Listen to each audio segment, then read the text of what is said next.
Deux fois l'archange Michel a confronté Satan. La première fois, c'était en relation avec le corps de Moïse. Au verset 9 de Jude, un événement est décrit qui n'est trouvé nulle part ailleurs dans la Bible. Michel a eu un conflit avec Satan concernant le corps de Moïse, mais la nature exacte de cet événement n'est pas précisée.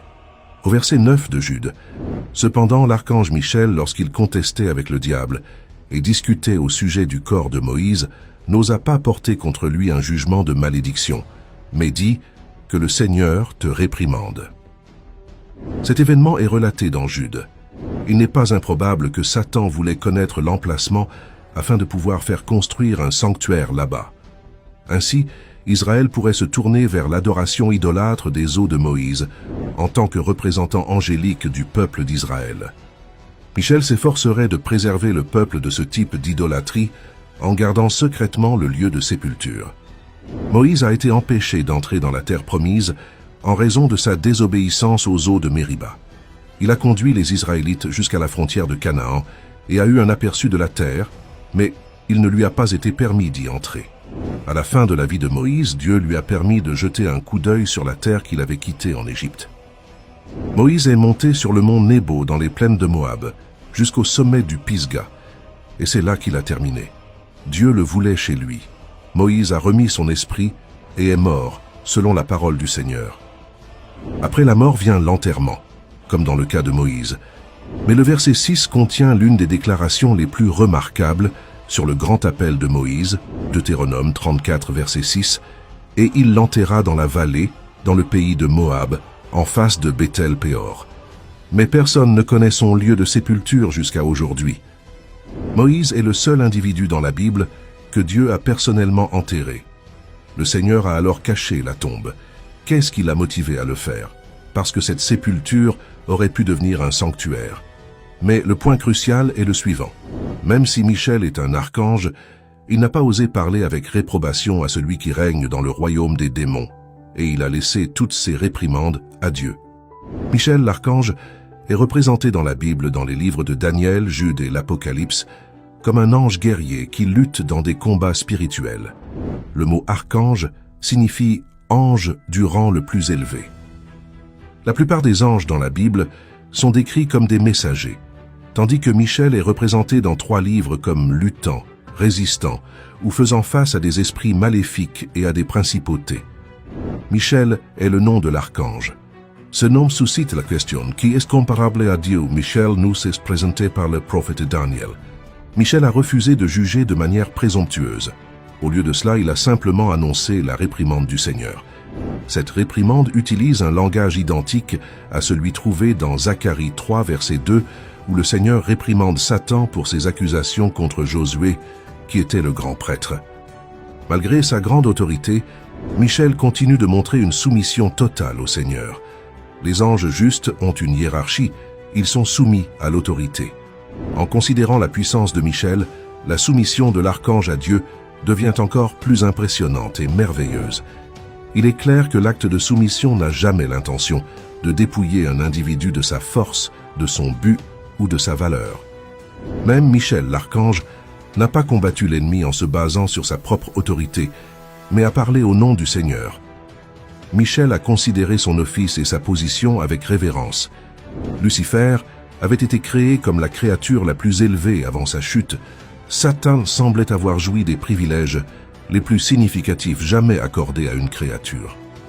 Satan appartient à la classe des chérubins, des êtres angéliques. Et ceux-ci sont probablement parmi la classe la plus haute et l'ordre le plus élevé, rempli de sagesse et de perfection dans la beauté. Les expressions « tu avais le sceau de la perfection et rempli de sagesse et de perfection dans la beauté » indiquent qu'il était le plus grand de toutes les créatures. La langue figurative de ce verset parle de sa perfection exceptionnelle. Il n'était pas seulement un leader oint, mais il a également été appelé 2 fois chérubin gardien couvrant. Cela peut se référer à son rôle de gardien, une garde d'honneur et un proclamateur de la présence glorieuse et de la sainteté de Dieu. Il semble qu'il était dans la propre présence de Dieu, car il marchait au milieu des pierres de feu. Perfection, ce terme résume ses qualités personnelles et morales. Il avait le sceau de la perfection et était parfait dans la beauté. Il était parfait ou irréprochable dans ses voies, depuis le jour de sa création jusqu'à son premier péché. Bien qu'il ait été expulsé de sa position élevée, Satan a maintenu une grande dignité. Le passage indique que son influence et son pouvoir étaient ressentis. C'est une leçon que vous et moi devons apprendre. Beaucoup de chrétiens n'ont toujours pas appris à s'incliner même devant Dieu. Vous et moi, mon ami, sommes des créatures. Il est le Créateur. Qu'est-ce qui nous donne à vous et à moi le droit de remettre en question quoi que ce soit qu'il fasse? Ne me comprenez pas mal. Nous luttons tous avec des doutes. Mais nous devons reconnaître que Dieu est à la fois le Créateur et le Rédempteur. C'est lui qui prend soin de nous. Mais notre Dieu est élevé, saint, juste et équitable. Il ne commet jamais d'erreur. Tout ce qu'il fait est correct. Alors, vous et moi pouvons lui faire confiance. Mais le faisons-nous? Reconnaissons-nous son autorité? Valorisons-nous sa personne? Quand les hommes seront appelés à rendre compte, le Seigneur Jésus-Christ dira « Vous avez dit, Seigneur, Seigneur, mais vous n'avez pas fait ce que j'ai ordonné. Chacun a suivi son propre chemin et a fait ce qui était droit à ses propres yeux. C'est l'image de l'humanité. Et vous, comment vais-je aujourd'hui? Quel exemple Michel, l'archange, est pour nous? Quels que soient les plans de Satan, nous savons qu'il ne pouvait pas être bon. Il vole, tue et détruit. Bien que ses stratégies ne semblent pas subtiles, Satan peut rendre même le vol, la mort et la destruction subtiles. Il a le pouvoir de voler la parole de Dieu du cœur de quiconque l'entend, demandant « Dieu a-t-il vraiment dit ?»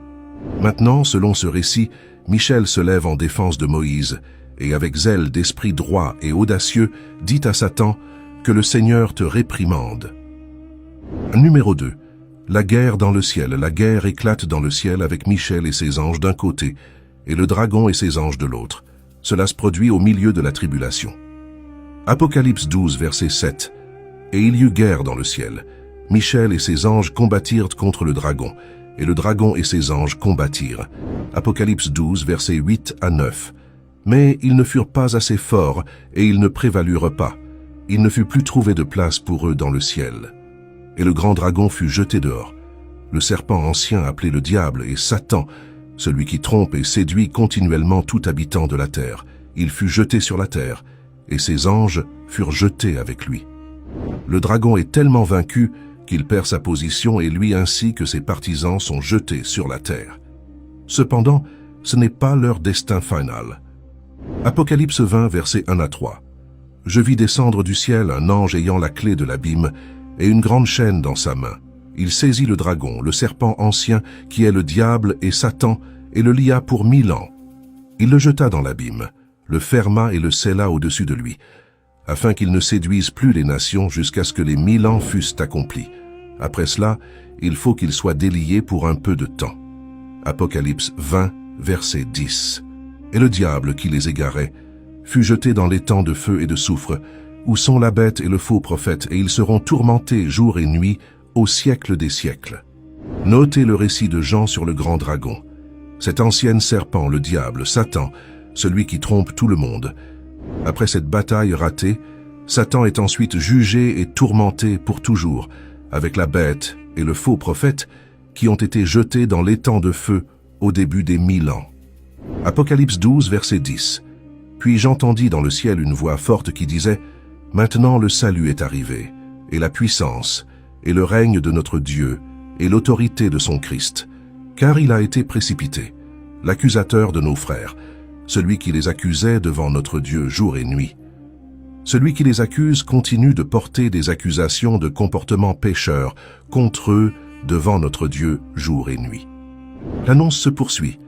Les croyants persécutés ont vaincu le malin par le sang de l'agneau et par la parole de leur témoignage, dans la fidélité envers lui.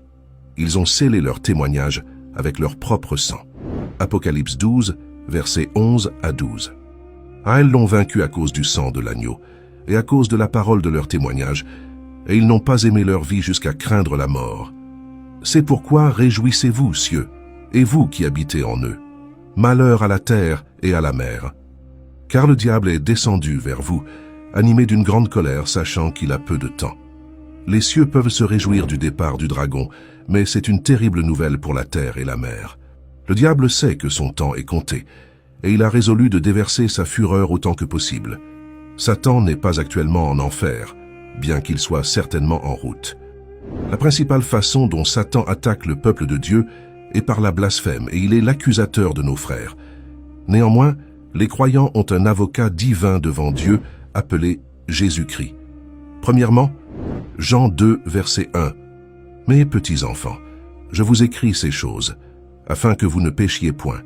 Et si quelqu'un a péché, nous avons un avocat auprès du Père, Jésus-Christ le juste. » Satan, l'adversaire, peut essayer d'éradiquer le peuple de Dieu, mais Jésus-Christ est le bon berger.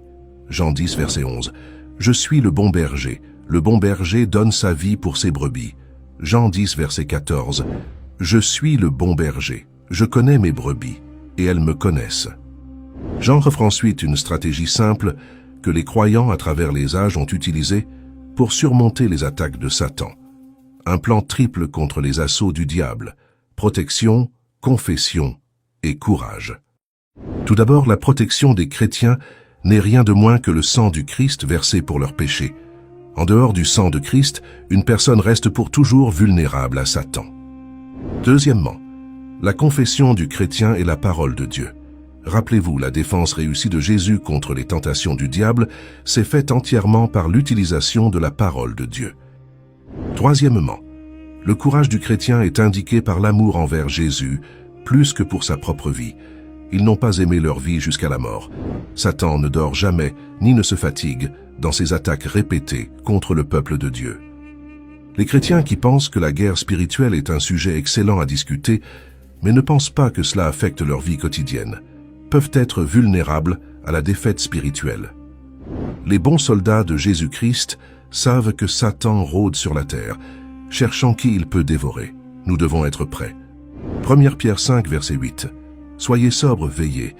Votre adversaire, le diable, rôde comme un lion rugissant, cherchant qui il dévorera. » Michel et les forces du ciel ont vaincu le dragon Satan, et le diable est jeté sur la terre.